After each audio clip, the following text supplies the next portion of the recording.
मैं डॉक्टर मोहम्मद वासिफ़ आज़म, cardiologist, Germanton hospital में काम कर रहा हूँ। आज मैं आपको एक छोटा-सा टॉक हार्ट डिज़ीज़ पे दे रहा हूँ। अ, आप लोग सुन रहे होंगे आजकल यंग लोगों में हार्ट डिज़ीज़ बहुत कॉमन हो गई, जिसको हम कॉमनली कोरोनरी आर्टरी डिज़ीज़ और हार्ट अटैक बोलते हैं। हार्ट अटैक्स यंग लोगों में one of the most common cause of sudden death हो गया, जो आमतौर पे आप रेगुलरली सुन रहे होंगे। यंग लोग इन दी एज ऑफ 25 टू 40 के बीच में सडनली जो है हार्ट अटैक्स आके डेथ हो जा रही, हॉस्पिटल भी नहीं पहुंच सक रहे। इसके कई वजूहत है, इसके कई रीजंस है।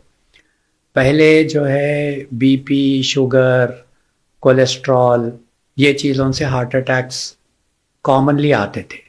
और एल्डरली लोग जो 60 के ऊपर है, ये लोगों में बीपी से, शुगर से, कोलेस्ट्रॉल से हार्ट अटैक्स आने के चांसेस ज़्यादा है। मगर यंग लोगों में हार्ट अटैक्स के कुछ नए रीजंस है जो मैं आपको बताऊंगा।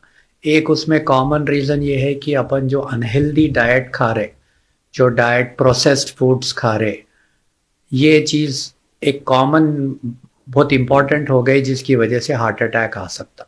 दूसरी चीज़ lack of exercise, sedentary lifestyle जिसको बोलते, कि दिन भर चेयर पे बैठ के काम कर रहे, एक्सरसाइज नहीं कर रहे, ये एक सेकंड मोस्ट कॉमन रीज़न हो गया हार्ट अटैक्स का। थर्ड रीज़न ये है कि यंग लोग आजकल जो है स्मोकिंग एडिक्शंस में बहुत ज़्यादा इन्वॉल्व हो गए। तो टोबैको चूइंग है, स्मोकिंग है, हुक्का है, या दूसरे ड्रग्स है, ये और एक मेजर रीज़न बन गया कि यंग लोगों में हार्ट अटैक्स आने का। फिर फोर्थली बहुत इम्पॉर्टेंट फैक्टर है स्ट्रेस।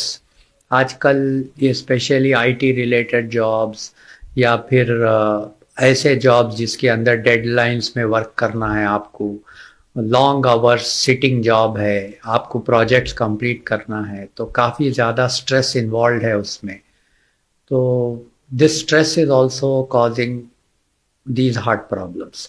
फिर और एक बहुत इम्पॉर्टेंट रीज़न जो पहले उतनी ज़्यादा अहमियत नहीं थी, जो नाउअडेज बहुत इम्पॉर्टेंट हो गया, वो पोल्यूशन है।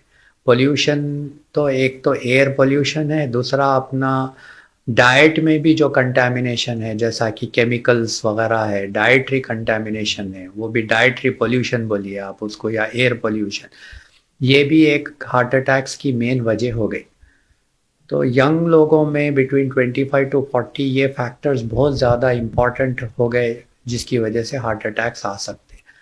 तो इसके प्रिवेंशन के लिए जहाँ तक हो सके अपने को ये कोशिश करना है कि ये चीज़ें अवॉइड हो।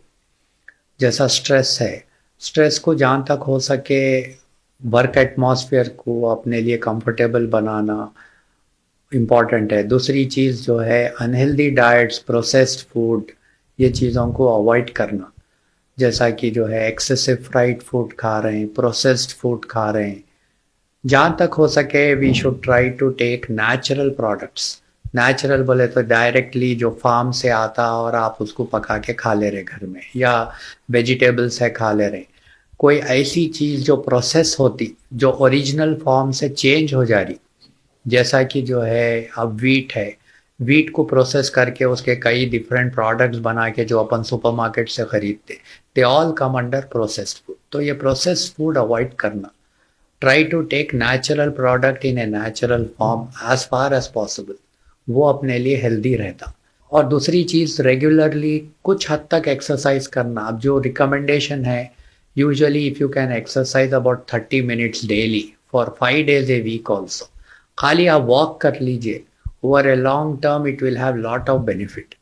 तो एक एक्सरसाइज हो गई, एक हेल्दी डाइट हो गया, तीसरी चीज़ जो है स्ट्रेस अवॉइड करना है, और ये smoking, another factor is smoking. ये चीज़ें तो है सब, मगर एक है family history. Family history of heart disease, किसी के फैमिली में हार्ट डिजीज़ है तो वो लोग बहुत ज़्यादा रिस्क पे रहते हैं कि उनके बच्चे को हार्ट अटैक्स आने के। तो ये लोग और भी ज़्यादा केयरफुल रहना, क्योंकि फैमिली हिस्ट्री एक ऐसा रिस्क है जो अपन डाइट से कंट्रोल नहीं कर सकते, एक्सरसाइज से कंट्रोल नहीं कर सकते, वो जेनेटिकली बाज़ वक़्त इनहेरिट होता। तो ऐसे लोग एक्सट्रीमली केयरफुल रहना कि दूसरे चीज़ें जिससे हार्ट प्रॉब्लम बढ़ सकता, वो बिल्कुल अवॉइड करना। तो फैमिली हिस्ट्री जिसमें भी है, वो लोग, उनके बच्चे ख़ास तौर से बहुत केयरफुल रहना। एक बार एक 25-30 इयर्स की एज हो गई तो वो लोग आके एक बार कंसल्ट कर लेके अपने कोलेस्ट्रॉल लेवल्स चेक करवा लेना।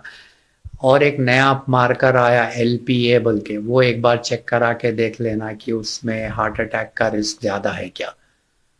तो मेरा यही मैसेज है कि यंग लोगों को try to live a healthy lifestyle, avoid smoking, daily कुछ हद तक एक्सरसाइज कर लेना, टाइम पे सो जाना, at least 6 to 7 hours of good quality sleep, long term में ये चीज़ें बहुत बेनिफिट करते। मैं जर्मनटन हॉस्पिटल में मॉर्निंग 9:30 to 1 o'clock तक अवेलेबल रहता हूँ।